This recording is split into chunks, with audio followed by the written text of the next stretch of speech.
మన super star Krishna గారు నటించినటువంటి 2 సినిమాలు ఆగస్టు 14 తారీఖున ఒక 10 ఏళ్ల గ్యాప్తో రిలీజ్ అయినవి. ఆ 2 సినిమాలు ఏంటంటే, ఒకటి విశ్వనాథ నాయకుడు 1987లో, ఎన్కౌంటర్ 1997లో. ఈ 2 సినిమాల రిజల్ట్ మరీ అంత గొప్పగా ఏముండవు. విశ్వనాథ నాయకుడు అయితే ఒక డిజాస్టర్ లాగా చెప్పుకోవచ్చు, కలెక్షన్స్ ఎంత వచ్చినా కూడా. కానీ ఈ ఎన్కౌంటర్ సినిమా మాత్రం ఒక కొత్త దర్శకుడికి అవకాశం ఇవ్వడమే కాకుండా, కృష్ణ గారిలో ఇంకా కొత్తగా 300 సినిమాల తర్వాత ఏం చూపించవచ్చు అన్నదానికి నిదర్శనంగా మారింది. రమేష్ బాబు గారు చివరిసారిగా నటించారు కృష్ణ గారితో ఈ సినిమాలో. అలానే రుచితా ప్రసాద్, రాధిక, చంద్రమోహన్, జీవ, వినోద్ కుమార్, రోజా గారికి అయితే ఒక పొలిటికల్ కెరీర్నే ఇచ్చింది ఈ సినిమా. ఇందులోని క్యారెక్టరే స్వర్ణక్క. ఆ స్వర్ణక్క సినిమానే మళ్ళీ తమ్మారెడ్డి భరద్వాజ విడిగా ఒక సినిమా తీశాడు స్వర్ణక్క అని. అట్లా తెలంగాణ అంతా కాస్త పాపులారిటీ తెచ్చుకున్నాను. ఆ తర్వాత కాలంలో ఒక రాజకీయాల్లోకి ఎంట్రీ ఇవ్వడానికి ఇవి బాగా ఉపయోగపడ్డాయి. మనకు ఒక బేస్ క్రియేట్ చేసాయి. సమ్మక్క సారక్క సినిమాలో కూడా ఉన్నాను. అట్లా ఒక బేస్ క్రియేట్ చేసిన తర్వాత రోజా గారు టీడీపీ, ఆ తర్వాత కాంగ్రెస్, అంటే రాజశేఖర రెడ్డి హయాంలో వెళ్తారనుకున్నారు, వెళ్ళలేదు. వైఎస్ఆర్సీపీకి రావడం ద్వారా చివరికి మంత్రి పదవి దాకా వెళ్ళారు. అంటే ఈ రోజున గొప్ప గొప్ప హీరోలందరూ ఏం ఆశించారు పొలిటికల్స్లో అంటే ఒక మంత్రి పదవి. దాన్ని ఆమె సునాయాసంగా చేజిక్కించుకోవడానికి ఒక బేస్ ఏర్పాటు చేశారు. ఇప్పటి వాళ్ళకి ఓరక జబర్దస్త్ రోజా లాగా తెలుసు అని. 97 నాటి రోజా అంటే అప్పుడు తెలుసు తెలంగాణ జిల్లాల్లో ఎంత పాపులర్ అయింది అన్న స్వర్ణక్క క్యారెక్టర్ ద్వారా. Okay, coming back to the Viswanatha Nayakudu. Dasari గారి డైరెక్షన్లో వచ్చినటువంటి భారీ కాస్ట్యూమ్, కృష్ణరాజు, కృష్ణ గారు, కేఆర్ విజయ, శివాజీ గణేశన్, జయప్రద, శరత్ బాబు, ఇంతమంది ప్రధాన తారాగణం అన్నమాట. మనం అంటే మేము చిన్నప్పుడు సువర్ణ టీవీ, తర్వాత విశ్వనాథ నాయకుడు తెలుగు వాచకంలో ఉన్నటువంటి స్టోరీలు. నాగమ నాయకుడు కొడుకు విశ్వనాథ నాయకుడు, కృష్ణదేవరాయల కొరువులో నాగమ నాయకుడు సైన్యాధ్యక్షుడు వెళ్ళి ప్రతి చోట విజయమే సాధించి తీసుకొస్తూ రాజ్యాలను ఇస్తూ ఉంటారు. కానీ ఒక చోట రంగనాథ్ గారిని జయించడానికి వెళ్ళిన చోట రంగనాథ్ గారు వేసిన ఒక ప్రశ్నతో తనని తానే పాలకుడిగా ప్రకటించుకుంటారు. పాలకుడిగా ప్రకటించుకున్న ఆయన మీద రాజద్రోహి ముద్ర వేస్తే భరించలేనటువంటి కృష్ణ గారు తన తండ్రినే బంధించి తీసుకొచ్చి తన రాజభక్తిని, తమ కుటుంబం తాలూకు భక్తిని చాటి చెప్పే కథాంశం ఇది. మధ్యలో జయప్రద గారి క్యారెక్టరు ఒక రాజమాత కాదు కానీ రాజవేశ్య తాలూకు కూతురు. అయితే ఆమెను కూడా కన్యరకం చేస్తానని రాజగురువు అయినటువంటి రామకృష్ణ గారు ఒక క్యారెక్టర్ వేశారు. రామకృష్ణ గారు చెరబట్టపోతే ఆమె వారించి తాను విశ్వనాథ నాయకుడిని వలచినట్టు చెప్తుంది. అయితే విశ్వనాథ నాయకుడిని ఆమెను లవ్ చేయటం అనేది మన నాగమ నాయకుడికి తల్లి అయినటువంటి మన కేఆర్ విజయ్ గారికి నచ్చదు. కేఆర్ విజయ్ గారు ఒకంత సర్దుకుంటారు కానీ నాగమ నాయకుడైన మన శివాజీ గణేశన్ మాత్రం ఒప్పుకోకుండా వేసేవాడికి వెళ్ళి అలాంటి చోటకి నేను రావడమే తలవంపులైతే నా కొడుకుని ఎందుకు మీ వెంట తిప్పుకుంటున్నారు అంటున్నప్పుడు కొన్ని సంభాషణలు ఉంటాయి. అవన్నీ ఇక దాసరమాస సంభాషణలు. ఆయన సాంఘికానికి చారిత్రకానికి తేడా లేకుండా రాశారు కొన్ని సన్నివేశాలు. అట్లాంటి ఈ సినిమా ఎందుకు కొద్దిగా ఫ్లాప్ దిశగా పయనించింది అంటే, ఈ చారిత్రక సినిమాలకు సంబంధించి పాటలు పాడించాలి అన్నప్పుడు రామకృష్ణ గారి వాయిస్ కానీ ఘంటసాల గారి వాయిస్ కానీ అలవాటు పడ్డారు. అలాంటప్పుడు బాలసుబ్రహ్మణ్యం గారి చేత కొన్ని గీతాంకికలు పాడించడంతో బోర్ ఫీల్ అయ్యారు. ఎందుకంటే ఆ తరహా సంగీతానికి పాటలకి అప్పటికే కాలం చెల్లింది. 87 నాటి కృష్ణ గారు అప్పుడు దాకా చేసిన సినిమాలు కానీ, దానికి ముందు తాండ్రపాపరాయుడు చేశారు మన ఎన్టీఆర్ గారు, కృష్ణరాజుతో దాసరి గారు. ఈ తరహా పోలికలు ఇవన్నీ చూసినప్పుడు ఏంటంటే, ఈ కథాంశం పరంగా ఎట్లాంటి తేడా లేదు కానీ నటన పరంగా కూడా శివాజీ గణేశన్ గారు అయితే చివరి సన్నివేశాల్లో ఆయన్ని బంధించి తీసుకొస్తుంటే నిజంగానే ఒక సింహంలాగా, కొద్దిగా ఓవర్ యాక్షన్ అయినా కూడా ఒక సింహంలాగా కనిపిస్తారు. ఆయనతో కృష్ణ గారు తలపడే సన్నివేశాల్లో నాగమ నాయకుడిని విశ్వనాథ నాయకుడు జయిస్తాడా ఓడిస్తాడా అన్నదానికి ఒక లాజికల్ కంక్లూజన్ లాగా ఆయన ఏనుగులను పట్టుకోవడానికి వేసిన కంపకంలో పడేయటం ద్వారా అలా బంధించగలిగారు అనేది చూపించారు. దీన్ని నందం హరిశ్చంద్రరావు ఎవరో ఒక ఆయన ఉన్నారు ఇప్పటికి కూడా, దాసరి శిష్యుడు. ఈ దాసరి శిష్యుడు చెప్పుకొస్తారు. ఆయన ఈ క్లైమాక్స్ సన్నివేశాలన్నీ తీశారట.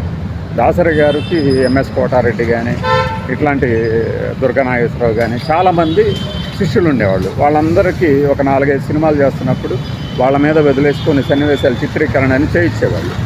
ఆ క్రమంలో ఈ విశ్వనాథ నాయకుడు అనేది అలా పూర్తయి బయటకు వచ్చింది. సింహాసనం వచ్చిన తర్వాత వచ్చిన సినిమా కావడంతో కృష్ణ గారి తాలూకా జానపద చిత్ర కాస్ట్యూమ్స్, వస్త్రధారణ అనేది ఇందులో కూడా కంటిన్యూ అయింది. ఇక ఈ జ్ఞాపకాల గురించి చెప్పాలంటే, మేము మా తుంకలగుంట గ్రామంలో బొమ్మలకొట్టు సుబ్బారావు అని ఒక ఇల్లు ఉంది తుంకలగుంటలో, ఇప్పటికి కూడా ఉంది. అది అంటే ఆ ఇంట్లో ఎవరు ఉండట్లేదు, కానీ అండర్ గ్రౌండ్ లాగా కొంతగా లోపలికి వెళ్ళాలి. మనకి మిద్దెలు ఉంటాయి, మిద్దె కింద అంటే రోడ్డు హైట్ అయ్యే కొద్దీ వాళ్ళు ఉంటున్నటువంటి ఇల్లు డౌన్ అవుతుంది కదా, అట్లా లోపలికి వెళ్ళి కూర్చుంటే రకరకాల ఈ పేపర్ తాలూకు క్యాలెండర్లు, శోభన్ బాబు, కృష్ణ, ఎన్టీఆర్, అప్పటికి ఎన్టీఆర్ గారు రావడం లేదు, వాళ్ళందరూ ఏంటంటే ఆ క్యాలెండర్ లాగా పోస్టర్లు అమ్మేవాళ్ళు.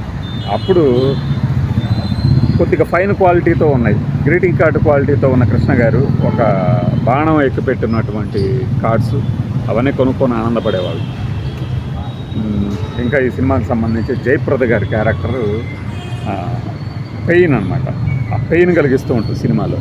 ఆమెని పట్టుకొని తన చేత ఎప్పుడో సాయం పొందినటువంటి శరత్ బాబు గారి క్యారెక్టరు ఇక్కడ రాజద్రోహం చేస్తుంది, నాగమనాయకుడి దగ్గరికి రాయబారం చేస్తుంది అని ఒక సాకుతో ఆమెను బంధించి హింసించే సన్నివేశాలు పెయిన్ కలగజేస్తాయి మనకు. సినిమా అంటే మనము ఎంత కాదనుకున్నా ఎంటర్టైనింగ్గా ఉండాలి. అది హాస్యం ఒక్కటే కాదు ఎంటర్టైన్మెంట్ అంటే. చూసే ప్రేక్షకుడు రంజింపజేయాలి. అది థ్రిల్లర్ కావచ్చు, క్రైమ్ కావచ్చు, యాక్షన్ కావచ్చు. ఆ ఎలిమెంట్ అనేది ఇందులో మిస్ అయింది. దాసరి గారు చాలా సినిమాల్లో ఆ ఎలిమెంట్ మిస్ అవుతూ ఉంటుంది. కంటెంట్ హెవీగా క్వాలిటీతో ఉన్నప్పుడు ఏంటంటే ఆ టెంపో, ఎంటర్టైన్మెంట్ టెంపో ఉంటే సినిమాలు ఆడి ఎంత హెవీగా ఉన్నా. కానీ ఈ సినిమా ఒక శిరోభారంగా మారుతుందన్న సన్నివేశాల దగ్గర పెట్టిన పాటలు కూడా దాన్ని ఇంకొద్దిగా ఎలివేట్ చేసేవి అని నా ఫీలింగ్. నేను 87లో చూశాను, తర్వాత చూశాను, యూట్యూబ్లో చూశాను. ప్రతిసారి చూసినప్పుడల్లా అదే ఫీలింగ్. అయితే ఆ ఫోటోగ్రఫీ కానీ, వాడిన ఫిల్టర్ లెన్సులు కానీ కృష్ణ గారి గ్లామర్ని ఇనుమడిమ చేస్తే మన సుమలత ప్రభా గారితో కృష్ణరాజు గారు, కృష్ణదేవరాయలు గారు చేసిన క్యారెక్టరు ఆయన విగ్రహానికి సరిపోయినట్లు హుందాగా. ఇక మరి రౌద్రానికి, పౌరుషానికి పెట్టింది పేరైనటువంటి శివాజీ గణేశన్ గారి నటన జగ్గయ్య గారి వాచకంతో అద్భుతంగా అలరించింది. కేఆర్ విజయ్ గారు మాతృమూర్తిగా తమ పాత్రకి పాత్రోచితంగా నటించారనడంలో సందేహం లేదు. ఇది 87 నాటి విశ్వనాథ నాయకుడు. ఆగస్టు 14 రిలీజ్ అయింది. ఈ కలెక్షన్స్ వగైరా వగైరా అంతా లాస్ట్ ఇయర్ వీడియోలో మనం చెప్పుకుంటాం. ఇప్పుడు దాని తర్వాత 10 ఏళ్ళకి 90 ఏళ్ళలో వచ్చిన సినిమా ఎన్కౌంటర్. ఈ ఎన్కౌంటర్కి ముందు సూపర్ హిట్లు స్పాట్ న్యూస్ అని ఒక కుడివైపుగా ఒక న్యూస్ వచ్చేది, దాన్ని బాగా ఫాలో అవుతుండేవాళ్ళం. శంకర్ డైరెక్షన్లో మమ్ముట్టి, రోజా, ఇట్లా కొంతమంది తారాగణం పేరుతో ఎన్కౌంటర్ అనే ఒక సినిమా రాబోతుంది అని వస్తూ ఉండేది. అయితే ఆ తర్వాత అది డైల్యూట్ అయిపోతూ కృష్ణ గారు తీయాల్సి వచ్చింది. అది ఎన్ శంకర్, ఆ శంకర్ డైరెక్షన్లో కృష్ణ గారు అనగానే శంకర్ డైరెక్షన్లో కృష్ణ గారు అని అనుకున్నాం. కానీ అది ఎన్ శంకర్, కొత్త శంకర్. అయితే ఆయన అప్పటికే శ్రీరాములయ్య అనే సినిమాకి కూడా ఓకే చేసి ఉంటే పరిటాల రవి గారిది అది లేట్ అవుతుందంటే కృష్ణ గారితో సబ్జెక్ట్ ఇది బాగుంది, ఇది నేను తీసుకుంటాను, నువ్వు వెళ్తున్న మమ్ముట్టి కానీ, ప్రభుదేవ కానీ, ప్రశాంత్ కానీ వీళ్ళందరూ తొందరగా డేట్స్ ఇవ్వట్లేదు, లేట్ అవుతుంది అంటున్నావు కాబట్టి ఇది నాకు బాగా నచ్చింది, నేను చేస్తాను అంటే కృష్ణ గారితో ఎన్ శంకర్ చెప్పిన మాట అది నాకు రవి గారితో చెప్పాలంటే భయంగా ఉంది, మీరే చెప్పండి అంటే కృష్ణ గారు వెంటనే పరిటాల రవి గారికి ఫోన్ చేసి ఇట్లా శంకర్ సినిమా నేను మొదలు పెడతాను, మీరు ఎటు లేట్ అవుతుందంట కదా అంటే ఆయన వెంటనే హ్యాపీగా దానికి ఓకే, మీలాంటి హీరోతో ఆయన పరిచయం అవుతున్నాడు అని తర్వాత నా సినిమా వస్తే ఇంకా బాగుంటుంది అన్నారు. ఇది కృష్ణ గారికి ఉన్నటువంటి పరిశ్రమలో ఉన్న ఇమేజ్కి ఇది ఒక నిదర్శనం. ఒక హీరో దట్టు ఆయన టీడీపీకి యాంటీకి పనిచేసిన హీరో, టీడీపీనే శ్వాసగా బతికిన ఇంకొక పొలిటీషియను ఆయన ఒక సినిమా తీస్తున్నప్పుడు ఈ డైరెక్టర్ని నేను ముందు ఇంట్రడ్యూస్ చేస్తాను అంటే ఒప్పుకున్నారంటే అది రైవలరీలో కూడా ఉన్నటువంటి ఫ్రెండ్షిప్కి నిదర్శనం. కృష్ణ గారు అంటే ఇండస్ట్రీలో ఎంత గౌరవమో ఈ సంఘటన చెప్తుంది. చాలామంది ఏమంటారంటే ఎన్నేళ్ల తర్వాత కూడా ఇంకా ఎందుకు చెప్తారు కృష్ణ గారి గురించి, అబ్బో అప్పుడు అదేందిలే ఇప్పుడు ఇదేందిలే అంటారు. మీకు తెలిసిన సంగతులు మీరు చెప్పండి, మాకు తెలిసిన సంగతులు మేము చెప్తాం, ఇందులో రైవలరీ ఏముంటుంది. అట్లా ఎన్ శంకర్ గారు ఈ సినిమాతో డైరెక్టర్గా మారడం, ఈ సినిమా షూటింగ్లు జరుగుతున్నప్పుడే హార్స్లీ హిల్స్ దగ్గర కానీ, తలకోన దగ్గర కానీ నిజంగానే మన మావోయిస్టులు వచ్చేసి కృష్ణ గారికి గన్ ఎలా పట్టుకోవాలి, ఎలా ఉంటారు అనేది చెప్పారని అంటారు.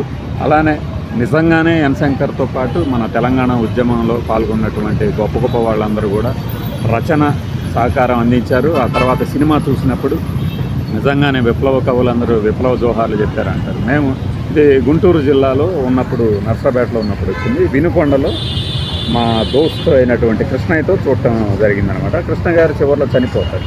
ఆ సందర్భంగా మా కళలో నీళ్లు తిరుగుతాయన్నమాట. ఎందుకంటే అభిమానులుగా కొన్ని సీన్లు చూసినప్పుడు భావోద్వేగానికి గురవుతూ ఉంటాం. అది ఆయన క్యారెక్టర్ చనిపోతే చూడరు అని తెలిసినా కూడా అలాంటివి చేస్తూ ఉంటారు. అయితే చేసిన క్యారెక్టర్ నిజంగానే త్యాగపూరిత క్యారెక్టర్. మావోయిస్టులందరికీ, నిజంగా ఉద్యమంలోనే బతికే వాళ్ళందరికీ చివరి మలుపు అదే కాబట్టి ఆ క్యారెక్టర్ మరణాన్ని ధీరోదాత్తంగా తీశారు రమేష్ గారు. నెక్స్ట్ ఆయన వారసత్వాన్ని కొనసాగిస్తారు, కృష్ణన్న వారసత్వాన్ని అనడాన్ని చూపించారు ఇందులో. క్యారెక్టర్ పరంగా కానీ కృష్ణ గారికి మంచి పేరు తెచ్చిపెట్టింది. డైరెక్టర్గా కూడా ఎన్ శంకర్ గారికి ఆ తర్వాత చాలా సినిమాలు రావడానికి దోహదపడింది అనడంలో సందేహమే లేదు.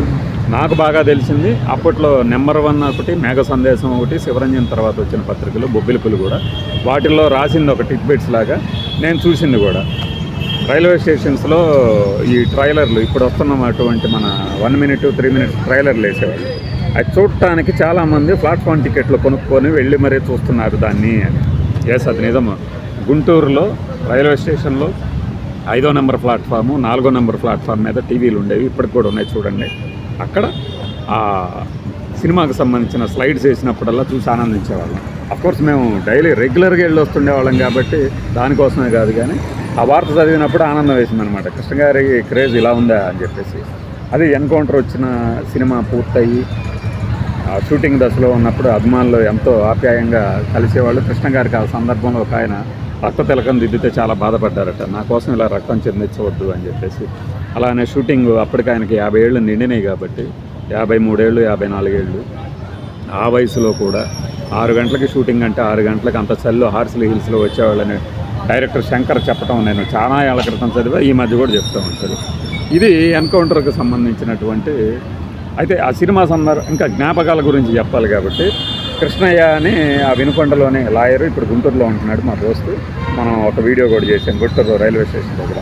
అసలు ఈ సినిమాలో హీరో ఎవరు, జీవానా అన్నారు అని. ఎస్, నిజంగా ఏంటంటే జీవా క్యారెక్టర్ ఒక క్రూరమైన పోలీసు క్యారెక్టర్. ఆ పోలీస్ క్యారెక్టర్ సినిమా అంతా కృష్ణ గారు ఎంతసేపు ఉంటుందో అంతకన్నా లెంగ్త్ ఎక్కువ ఉంటుంది అనమాట. మేబీ ఇలాంటి తెలియని ఒక అంశాలు సినిమా ఓవరాల్గా చూసి బయటకు వచ్చే ప్రేక్షకుడు కలిగించిన అభిప్రాయము. అలా ఉన్నప్పుడు ఏంటంటే సినిమా అద్భుతంగా, ఇప్పుడు ఒక ఈనాడు ఎలాగైతే ఆడిందో, అల్లూరి సీతారామరాజు ఎలా అయితే ఆడిందో, అలా ఎన్కౌంటర్ ఆడలేకపోవడానికి ఇలాంటి చిన్న మిస్టేక్స్ అన్నమాట. చంద్రమోహన్ గారు చేశారు, తెలంగాణ శకుంతల గారు చేశారు.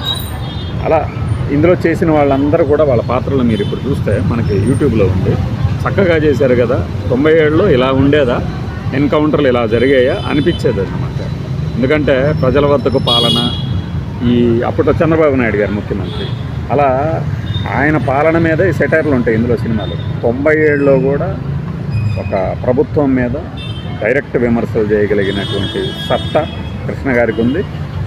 ఆ తర్వాత ఆ మార్కు సాహసం అనేది ఎవరూ చేయలేదు, ఈవెన్ కృష్ణ గారితో సహా. అంటే అప్పటికి ఆ సినిమాల తీరు కూడా మారిపోయింది కాబట్టి. అయితే ఒకటి, ఆయన ఎప్పుడూ వెనకాడలేదు, ఏదన్నా విషయం వచ్చి మాట్లాడాలి అనుకున్నప్పుడు ఎప్పుడూ మాట్లాడేవాళ్ళు.